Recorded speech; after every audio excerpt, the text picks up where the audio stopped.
12生肖係來自古巴比倫，亦受到古埃及同埋古希臘所影響嘅。由最初嘅蠍子、雀鳥、魚啦、豹同埋狗，衍生到今日嘅中國、南韓、日本、越南、馬來西亞、新加坡等等。而家就由阿 Kim 帶大家穿越時空，去睇下大家喺2017年嘅運程同埋錦囊嘅。就如愛因斯坦嘅名句啊，空間同埋時間並唔係宇宙嘅容器。假如冇內容嘅話，佢根本上就唔能夠存在。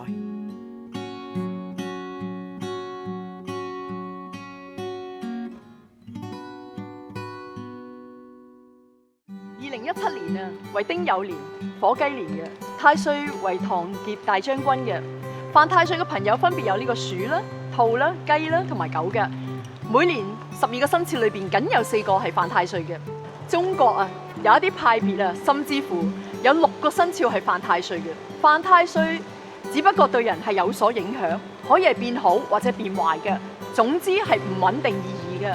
一如阿 Kim 既往所說啊，全球超過73億人口，點都唔能夠只係單單咁去分開12類嘅，而生肖而只係用一個地支，即係八字裏邊嘅其中一個字。大家參考一下，當係習俗應下節就算啦。太歲只不過係木星繞過太陽公轉時所產生嘅磁場，而木星繞過太陽公轉一周，大約係為期12年左右。古人啊係以呢個木星嘅軌跡與12生肖作對應意義嘅，所以犯太歲嘅你啊係唔需要太過擔心，只要處事謹慎就可以噶啦。記得，因為在乎，所以痛苦。因為懷疑啊，所以先至感受到傷害；因為睇透，所以快樂；因為看淡，所以幸福。人只係天地嘅過客，隨緣啦。亦希望大家將呢種正面嘅思想啊，燃點開去。願主與你同在。對於屬兔嘅朋友嚟講啊，2017年咧係一個大改變嘅一年。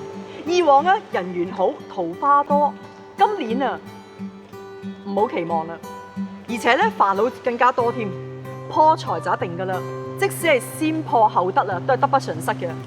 所以咧就要謹慎處理你嘅財務，尤其是咧喺投資方面嘅。對於屬兔嘅朋友嚟講啊，阿 Kim 送俾你嘅錦囊係愛因斯坦嘅名句 ：Insanity is doing the same thing over and over again and expecting different results。